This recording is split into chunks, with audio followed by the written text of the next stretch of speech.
तर नाही. जसे जसे वार बदलले तसे तसे आपण देवाची भक्ती करतो. समोर आला की हे भोळ्या शंकरा, हे भोळा शंकरा महादेवा, हे भोळा शंकरा. आवड तुला वेलाची, आवड तुला वेलाची, वेलाच्या पानाची.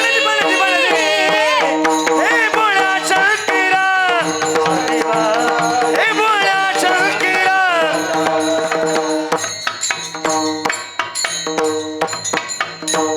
समोर गेल्यानंतर कोणता वार असतो? कोणता वार असतो समोर गेल्यानंतर? कोणता? हा, मंगळवार असतो. मंगळवारी देवी आठवली, आल्या गेल्याच भल्या भल्याच कुणाच घेण देण नाही. अहो नाही, अहो कसा मी अन माझी लखाबाई, लखाबाई मी अन माझी लखाबाई. तिनं मला लावला जीव गुळावानी ग्वाड, रानचन पाखरूपान लेकरावानी लाड. तिनं मला लावला जीव गुळावानी ग्वाड, रानचन पाखरूपान लेकरावानी लाड. हो लखाबाई माऊली वेळोवेळी धावली, जशी त्या वासराची गाय. अहो कशी मी अन माझी लखाबाई, लखाबाई मी अन माझी लखाबाई.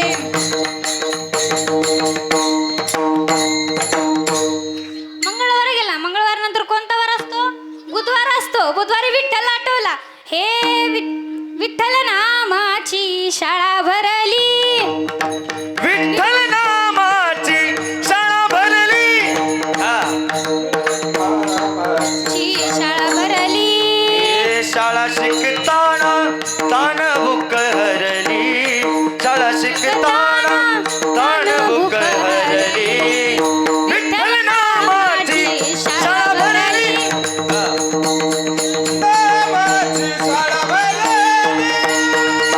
भरली भरली भरली भरली भरली. बघा बुधवार नंतर गुरुवार आला. गुरुवारी श्री स्वामी समर्थ महाराज आठवले, जिंकण्याचा मोह नाही, हारण्याचे भय नाही.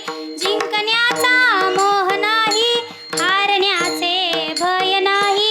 स्वामी शक्ती ज्याच्या पाठी, वेदनेच्या सुतती गाठी.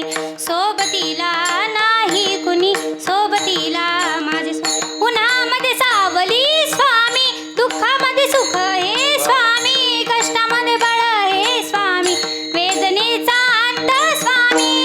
श्री स्वामी समर्थ, श्री स्वामी समर्थ, श्री स्वामी समर्थ, श्री स्वामी समर्थ. बघा गुरुवार गेला. गुरुवार नंतर कोणता वार आला? शुक्रवार आला. शुक्रवारी कोण आठवलं? देवी आठवली. अनादि निर्गुण प्रकटली भवानी, अनादि निर्गुण प्रकटली भवानी.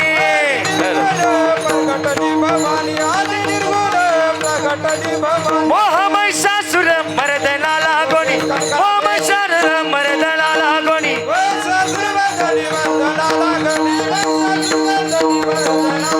आईचा जोगवा, जोगवा मागेन, जोगवा, जोगवा. आईचा जोगवा मागेन, जोगवा मागेन, जोगवा मागेन, जोगवा मागेन.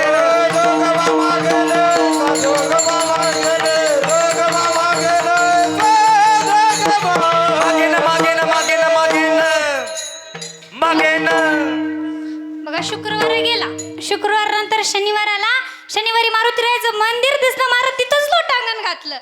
हे अंजनीच्या सुता तुला रामाचं वरदान, अरे अंजनीच्या सुता तुला रामाचं वरदान. एक मुखान बोला बोला जय जय हनुमान, अन बोला बोला जय जय हनुमान. एक मुखान बोला बोला जय जय हनुमान.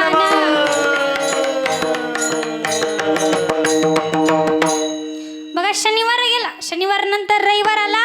देवाधिपती त्याची नव्हती आदिमती, एक मनात इच्छा होती कधी होईल अर्धांगिन त्या खंडोबाची झाली बानू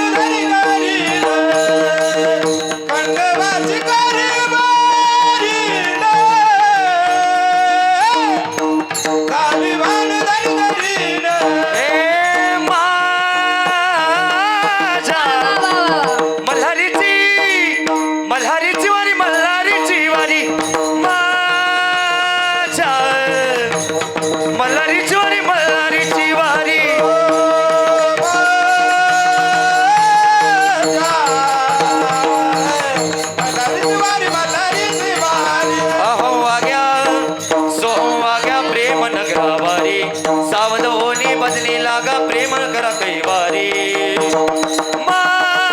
माझ्या मल्हारीची मल्हारीची हे माझ्या मल्हारीची वारी मल्हारीची वारी माझ्या मल्हारीची वारी मल्हारीची वारी वारी वारी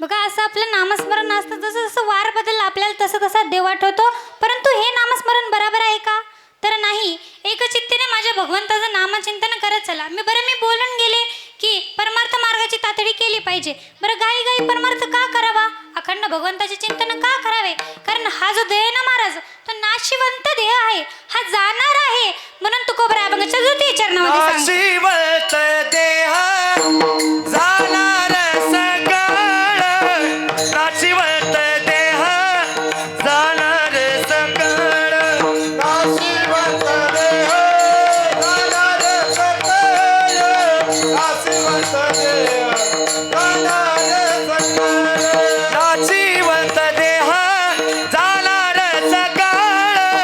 नाशिवंत देह जाणार सकळ नाशिवंत देह जाणार सकळ नाशिवंत देह जाणार सकळ हॅलो हॅलो सकळ सकळ सकळ सकळ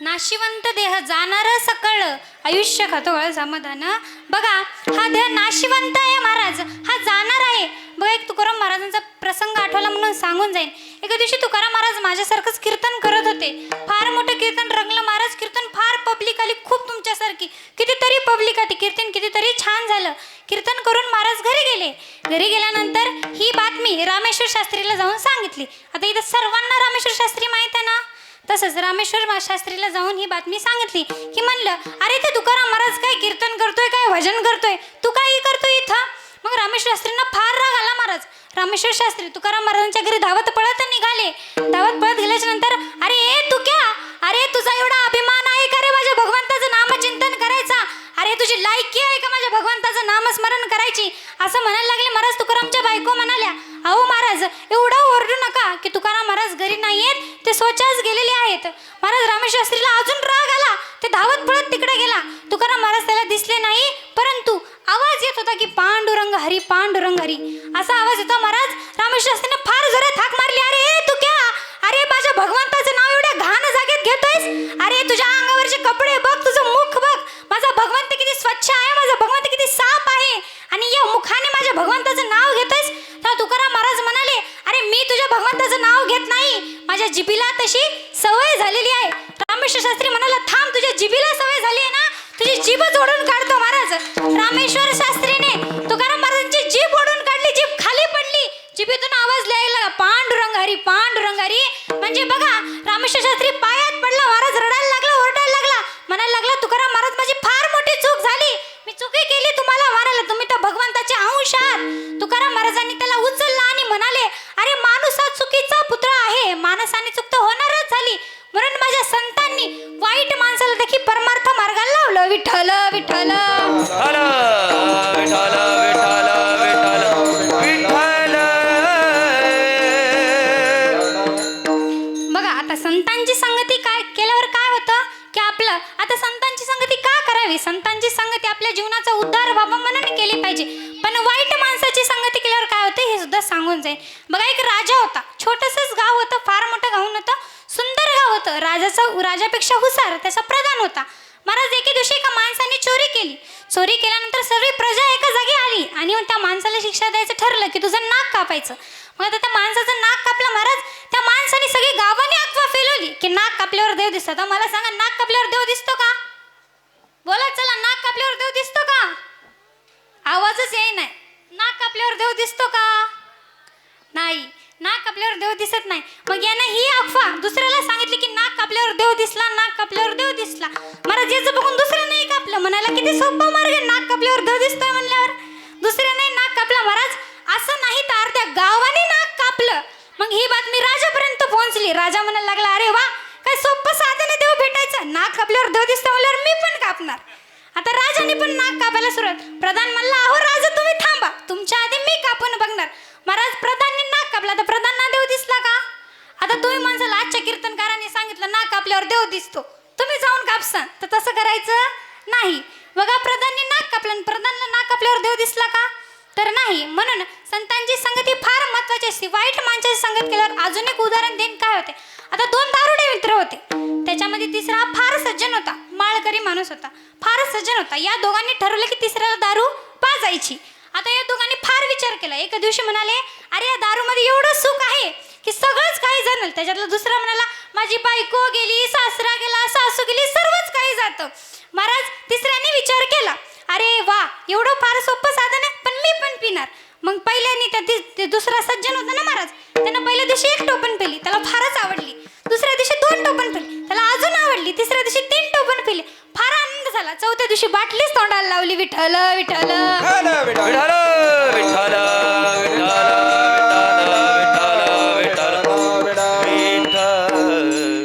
बघा आता या दोघांनी ठरवलं, पहिला जो सज्जन होता त्याच्याकडून पार्टी मागायची. मग या दोघांनी त्याला म्हणाले, अरे ये तुझ्याकडून आम्हाला पार्टी पाहिजे. हा म्हणाला, चला बाबा हॉटेलमध्ये. हा म्हणाला, हॉटेलमधली पार्टी चालणार नाही. मग तो म्हणाला, कुठली पार्टी पाहिजे? तुझ्या घरासमोर तुझ्या बायकोचं बोकडं आहे ना, त्याची आम्हाला पार्टी पाहिजे. हे म्हणाला, नाही बाबा मी देऊ शकत नाही, माझी बायको माझा जीव घेईन. हा म्हणाला, नाही आम्हाला काही सांगू नको, आम्हाला त्याच बोकडाची पार्टी पाहिजे. महाराज बायको रोज 7:30 वाजता झोपायची, पण त्या दिवशी 12 वाजले बायको काय झोपना, 2 वाजले बायको काय झोपना, 3 वाजता बायको कशी बशी झोपली. झोपल्यानंतर यांनी बोकड नेलं, खाल्लं बिल्लं, सगळं साप भांडी बिंडी आणून ठेवल्यानंतर सकाळी हा माणूस डुलकत घरी आला.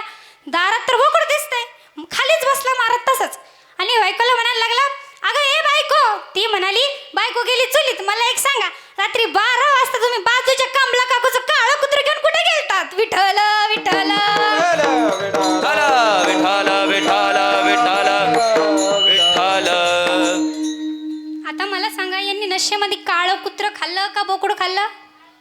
हा विठ्ठल विठ्ठल विठ्ठल विठ्ठल विठ्ठल. बघा माझ्या संतांची संगती किती सुंदर असतं. बघा संतांची संगती मनोमार्ग गती, संतांची संगती मनोमार्ग गती, आकळावा श्रीपती येणे पंथे. रामकृष्ण वाचा भाव हा जीवाचा, आत्मा जो शिवाचा राम जप. संतांची संगती फार महत्वाची असते महाराज. जीवनामध्ये आपण जन्माला आले म्हणजे आपल्याला एका तरी आता माळकऱ्याची संगती असली पाहिजे. म्हणजे दारुड्याला नाही बरं, माळकऱ्यालाच माळकरी संगती असली पाहिजे. विठ्ठल विठ्ठल विठ्ठल विठ्ठल विठ्ठल विठ्ठल विठ्ठल विठ्ठल. बरं घाई परमार्थ का करावा? अखंड भगवंताचे चिंतन कर. आता तुम्हाला माहित आहे का तुम्ही कधी जाणार आहे ते? मला देखील माहित नाही, तुम्हाला देखील माहित नाही. आता माता मुलीनं मला एक सांगा, मुंगीपासून ते ब्रह्मदेवापर्यंत इथं सर्वजण जाणार आहेत, राहणार कोणीच नाहीये. मी पण राहणार नाही, तुम्ही पण राहणार नाही. म्हणून परमार्थ मार्गाची तातडी केलीच हे तुकोबरा अभंगाच्या 3य चरणामध्ये सांगतो. संत समागमे, संत समागमे, संत समागमे, करावे आवाडे. संत समागमे, संत समागमे, संत समागमे, करावे आवाडे. संत समागमे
सेवा करत चला. आणि दुसरी गोष्ट म्हणजे अशी की नामस्मरण करत चला. बघा, आई वडिलांची सेवा का करावी? आता मला सांगा, आपले आई वडील गेल्यानंतर ते पुन्हा वापस येणार आहेत का? अहो, बाप म्हणजे काय सांगून जाईन. अहो, बाप म्हणजे सुखाचा सागर, बाप म्हणजे धैर्याचा डोंगर.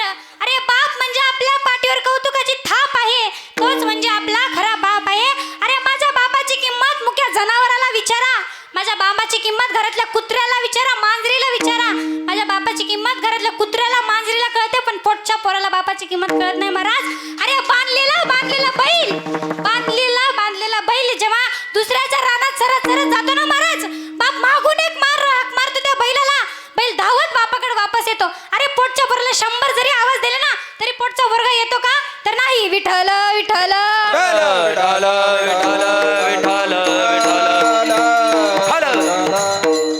बघा, एक प्रसंग आठवला म्हणून सांगून जाईन. ऑक्टोबर मधला महिना चालू होता. आता माझ्याकडे चालू असणार म्हणजे तुमच्याकडे पण चालू होता. ऑक्टोबर महिना मधला चालू होता महाराज. महाराष्ट्र मधला मुलगा अमेरिका या ठिकाणी शिकण्यासाठी पाठवला होता. कुठला मुलगा? महाराष्ट्र मधला मुलगा अमेरिकेत शिकण्यासाठी पाठवला होता. मुलाला आई नव्हती महाराज. बाप रक्ताचं पाणी करायचा, हाडाची काढ करायचा, पण मुलाची अमेरिकेमध्ये फीस भरायचा. आता 2 महिने राहिले होते. मुलगा हा एकुलता एक होता महाराज, दिसायला एकदम हिरो सारखा होता. मुलगा हा एकुलता एक होता, दिसायला एकदम हिरो सारखा होता. आता 2 महिने राहिले होते नोकरी लागायसाठी. 2 महिने मुलानं फार कष्ट केले. 2 महिन्यानंतर पेपर दिला, पेपरला पास झाला, पहिल्या क्रमांकाने नोकरी लागली. नोकरी लागल्यानंतर महाराज एक दिवस असा प्रसंग आला की त्याला नाईट शिफ्टला जावं लागलं. आता नाईट शिफ्टला रात्रपाळी असे म्हणतात, बरोबर ना? त्याला नाईट शिफ्टला जावं लागलं महाराज. नाईट शिफ्टला जाताना पहिला फोन बापाला केला. बापाला म्हणाला, पप्पा अहो आज नाईट शिफ्ट आहे, आज मी जातो, तुम्ही जेवण करून झोपा. मी पण जेवण केलं आणि मी पण चाललोय. बापाचा फोन कटला महाराज. गाडी घेतली आणि जायला निघालो. फार मोठा ऍक्सिडेंट झाला. ऍक्सिडेंट झाल्यानंतर रक्त बंबाळायला लागला. आजूबाजूच्या लोकांनी फोन बघितल्यानंतर शेवटचा फोन कोणाला झाला होता? बापाला झाला होता. बापाला फोन लावला आणि म्हणाले, अहो तुमच्या मुलाचा फार ऍक्सिडेंट झालेला आहे, रक्त बंबाळ झालेला आहे. बाप महाराष्ट्रामध्ये रडायला लागला. आता मला सांगा, महाराष्ट्रामधून किती जरी प्रयत्न केले तरी अमेरिकेत 1-2 तासात जातो का? तर नाही, जायला 1 दिवस लागतो. महाराज सकाळी 7:30 वाजता बाप दवाखान्यात पोहोचला. दवाखान्यात पोहोचल्यानंतर मुलगा आयसीयू मध्ये झोपलेला दिसतोय. सगळीकडे पट्ट्या बांधलेल्या दिसतायत. एक शब्द बोलला नाही. अरे पप्पा म्हण, अरे बाळा पप्पा म्हण, असा बाप म्हणून राहिला महाराज. डॉक्टर म्हणाले, बाप म्हणाला, अहो साहेब काय झालंय माझ्या मुलाला? अहो माझा मुलगा बोला नाही, मला काहीतरी म्हणा. अहो मी महाराष्ट्रामधून माझ्या मुलाला भेटायला आलोय, माझा मुलगा मला का बोला नाही?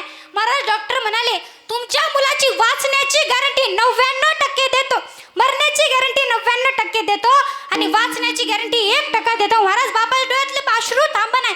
बाप धावत पळत मंदिरात गेला. जर देवाला म्हणायला लागला, अरे हे देवा, एक मुलगा याच्यासाठी दिलास का रे? अरे देवा, माझ्या मुलाला आई वडून घेतलीस रे देवा, बोल ना रे देवा, काहीतरी सांग ना रे देवा. अरे देवा बोल ना, अरे मुलगा देवा बोल ना, माझा मुलगा का ओढून घेतलायस? डॉक्टर म्हणतायत की माझा मुलगा वाचणार नाही रे देवा. माझा मुलगा गेला तर मी कोणाकडून बघू राहू रे देवा, बोल ना रे देवा, बोल ना. विठ्ठल विठ्ठल विठ्ठल विठ्ठल विठ्ठल विठ्ठल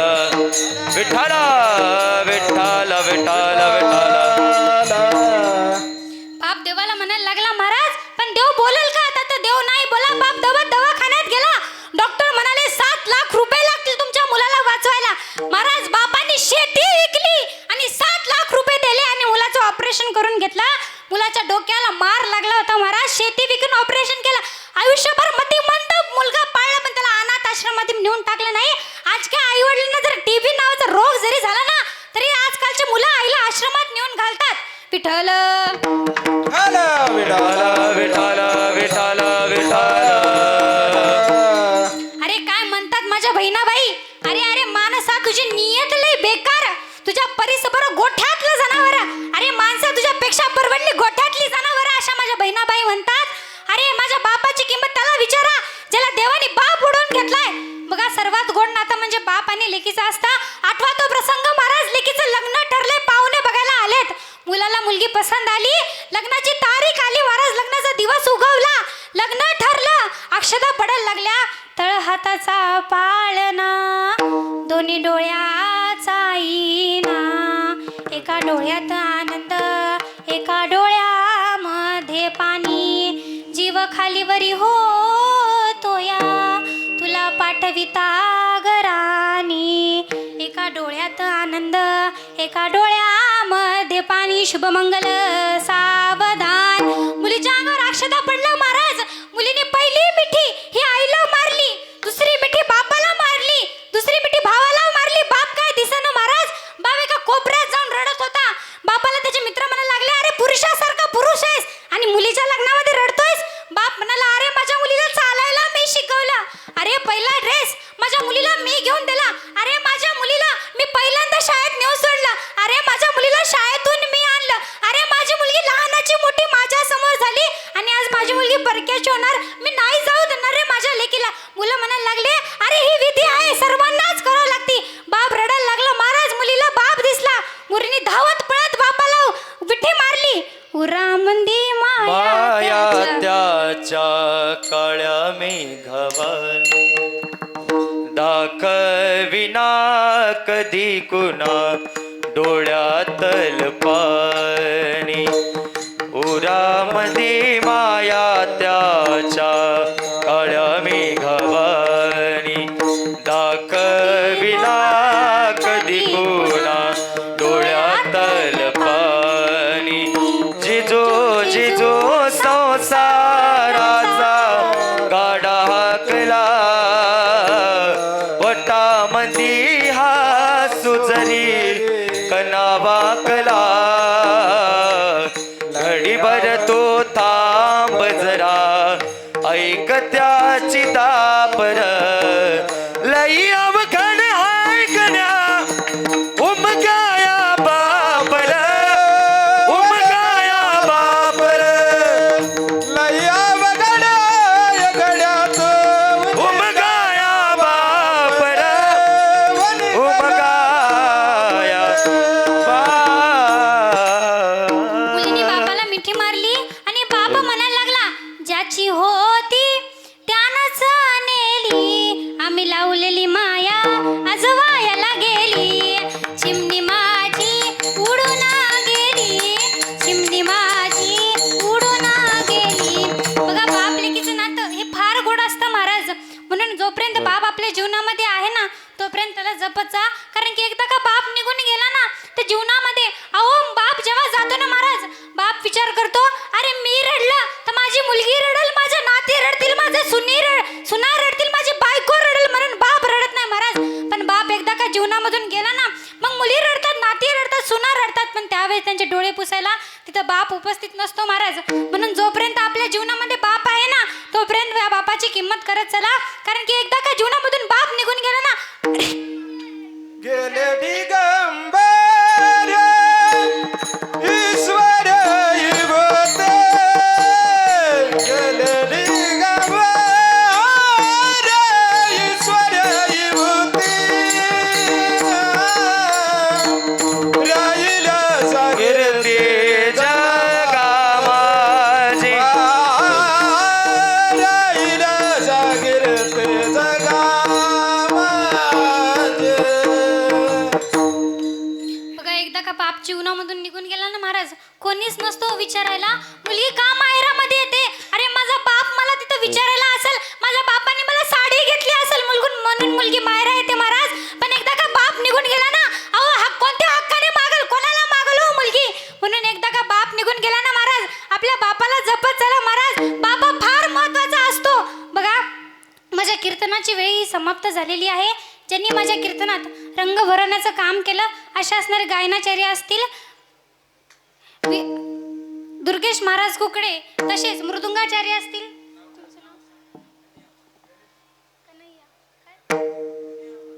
कन्हैया महाराज असतील, तसेच नीलकंठ महाराज असतील. त्या सर्वांचे मी मनापासून आभार मानते. व ज्यांनी मला या नारदाच्या गादीवर उभे केलं, अवघ्या 7 महिन्यात मला या नारदाच्या ज्यांनी उभं केलं तसे असणारे मृदुंगाचार्य, मृदुंग मनी मृदुंग सम्राट दीपकजी महाराज सुद्रिक पाटील, वसो भागवताचार्य कीर्तन केसरी आणि ताई महाराज सुद्रिक पाटील व माई व बाबाचे आभार मानते. व मला ज्यांनी इथे कीर्तन करायची संधी दिली अशा असणारे आमचा देशमाने परिवार असेल तुमचे देखील मनापासून आभार मानते.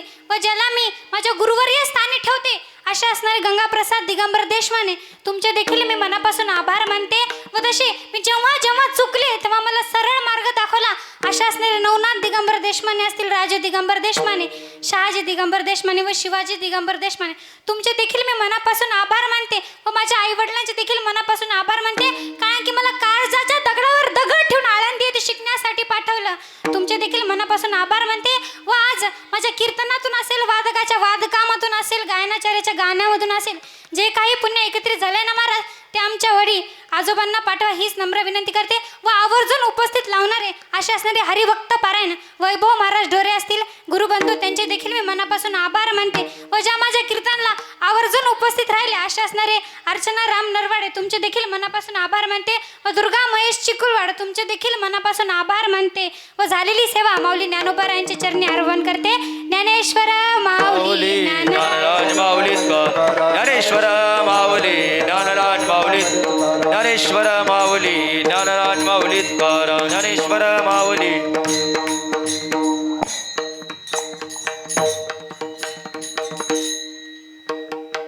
कुळी कन्या पुत्र होती जे सात्विक, तयाचा हरिक वाटे देवा, तयाचा हरिक वाटे देवा. ज्या बाबांनी बघा, मला वाटते ही 12वी पुण्यतिथी आहे बाबांची. बाबांची 12वी पुण्यतिथी आणि नातीचं 14वं वर्ष. कळतंय माझं बोलणं? 12 वर्ष बाबाला आपल्यातून जाऊन झाले, नातीला 14 वर्ष झाले. 18 वर्ष मुलगी वाढविणं सोपं आहे. 18 वर्षाची मुलगी करा, मुलीला गळ्यामध्ये लग्नाचा हार घालणं सोपं आहे. नारदाच्या गादीवर उभं करून नारदाचा आणि कीर्तनाचा हार घालणं खूप अवघड आहे बरं का, साधारण माणसाला नाही.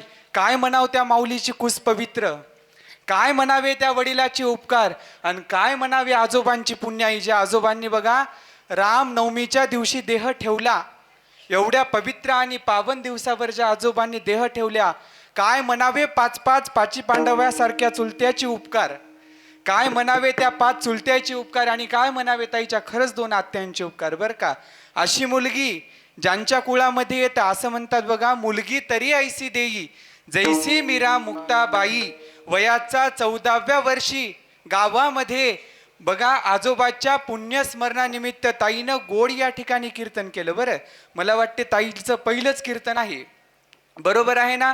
गावची बाईलेक आहे, प्रत्येकाला विनंती असेल माझी, या ठिकाणी बघा बाईलेकीचं कीर्तन आहे म्हणून प्रत्येक जण तुम्ही आलात, पण बघा या महाराजांच्या सानिध्यामध्ये तुम्हाला या ठिकाणी सांगतो, गावातली बाईलेक म्हणजे काही साधारण नसते. बरं, बाईलेकीशिवाय बघा कुठला सण पूर्ण नसतो. दिवाळीच्या सणाला बाईलेकच लागते, बरोबर आहे ना. लग्ना कार्यामध्ये बाईलेकच लागते. आणि काय तुमचा स्वाभिमान म्हणावा, कुळी कन्या पुत्र होती जे सात्विक.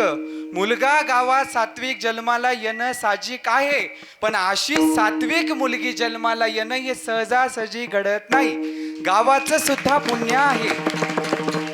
ताईला असा सपोर्ट करा, ताईला असंच पांडुरंग परमात्म्याच्या चरणी विनंती करतो. इवलेसे रोप लावी अले द्वारी, तयाचा वेणू गेला गगनावरी. लहान बाळ आहे बरं, 14 वर्षाच्या लेकराला काहीच कळत नाही, पण इथं येऊन बोलण्यासाठी भाग्यच असावं लागतं.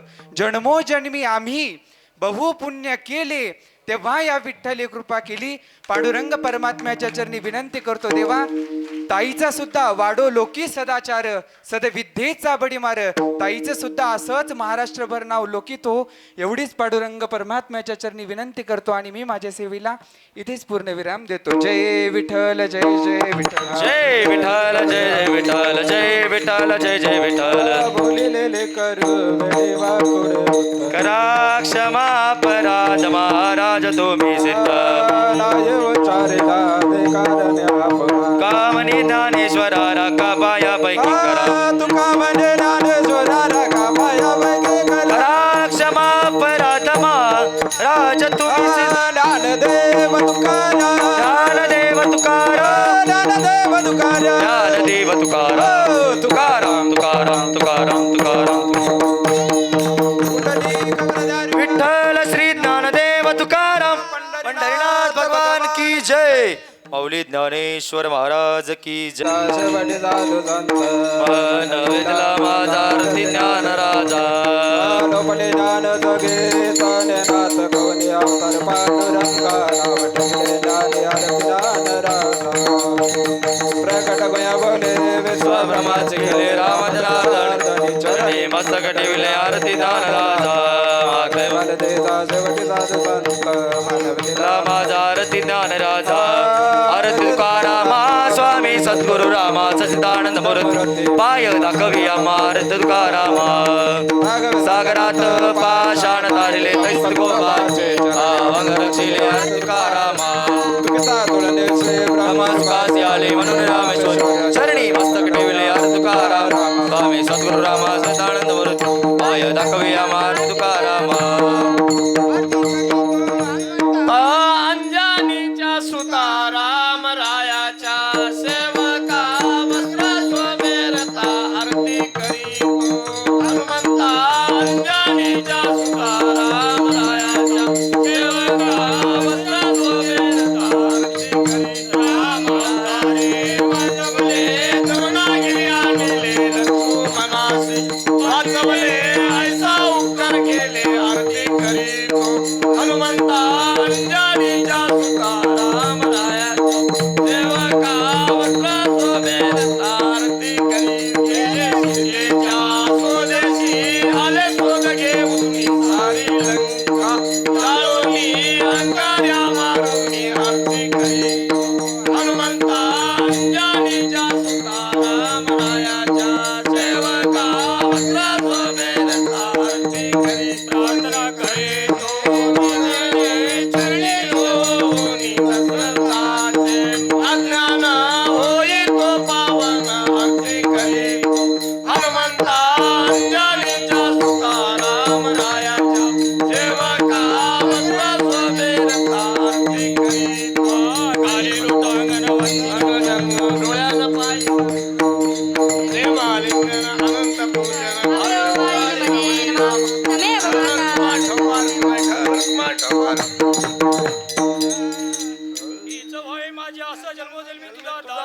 पंढरीची वारी वारी न चुकोशी हरी सत्संगे सर्व काळ अखंड प्रेमाचा कल्लोळ. करिता स्नान कामाने हेची दान गणेची थळे पाय पांडुरंगा. या संतार्थ होई मज पायी ठेव संताची ज्ञानदेव